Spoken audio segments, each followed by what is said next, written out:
জুমার দিন দোয়া কবুলের সময় কখন? আজকে জুমার দিন, আজকে একটা বিশেষ সময় আছে, সেই সময় আপনি কল্যাণমূলক যত দোয়া করবেন আল্লাহ রাব্বুল আলামিন সে দোয়াগুলি কবুল করবেন। এই সময়টা কখন? এটা নিয়ে উত্তর হচ্ছে, এটা নিয়ে 43 প্রকারের মতভেদ আছে। 43 প্রকার। তার মধ্যে আমি দুটি প্রকার এখানে উল্লেখযোগ্য সেটাই বলছি। এক নম্বর, ইমাম সাহেবের মেম্বারে উঠা থেকে নিয়ে সালাত শেষ করা পর্যন্ত সহিহ মুসলিমের হাদিসে বর্ণিত হয়েছে। ইমাম সাহেব যখন মেম্বারে ওঠেন, তারপরে খুতবা শেষে সালাত আদায় করেন, দুই দিকে যখন সালাম ফিরান, এই সময়ের মধ্যে ওই সময়টা আছে।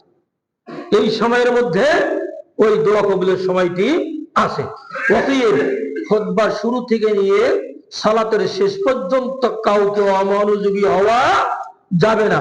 মনোযোগ দিয়ে খুতবা শুনতে হবে, আর অন্তরে অন্তরে দোয়াগুলি করতে হবে। যেগুলো ভালো কথা শোনা যাচ্ছে ওগুলো দোয়া করতে হবে, আল্লাহ আমাকে এটা দিও, এটা করতে দিও, এইরকম আমার ছেলে মেয়েগুলোকে, আমার পরিবার পরিজনকে আজকে দায়ুস মুক্ত করো। এই দোয়াগুলি ওই সময় করতে হবে মনে মনে এই সময়। দুই নম্বর, কেউ কেউ বলেছেন আসরের পর থেকে সূর্যাস্ত পর্যন্ত। এই হাদিসটা আবু দাউদে বর্ণিত হয়েছে।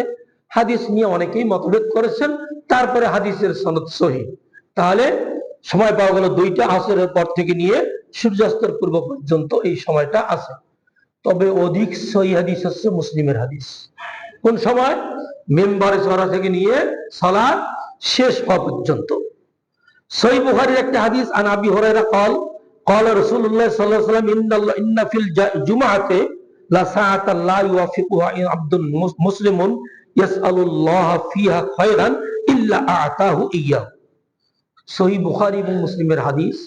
আবু হুরায়রা বলেন, রাসূল সাল্লাল্লাহু আলাইহি ওয়াসাল্লাম বলেছেন, নিশ্চয়ই জুমাতে, জুমার দিনে এমন একটা সময় আছে, অল্প একটা সময় আছে, ওই সময়টায় কোন বান্দা যদি আল্লাহর কাছে কল্যাণমূলক কোন দোয়া করে, আল্লাহ রাব্বুল আলামিন অবশ্যই অবশ্যই তার দোয়া কবুল করে তাকে ওই জিনিসটা দিয়ে দেবেন।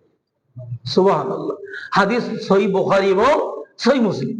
তাহলে আমরা বলতে চাই, সহিহ মুসলিমের হাদিস ব্যাখ্যা দিয়েছে এর, যে ইমাম সাহেব জুমায় খুতবার উঠা থেকে নিয়ে সালাত শেষ হওয়া পর্যন্ত এই সময়টা অল্প সময়। এই সময় আমরা দোয়া করব। আল্লাহ রাব্বুল আলামিন আমাদেরকে এটা এই সময় দোয়া করার তৌফিক দান করুন। আমিন।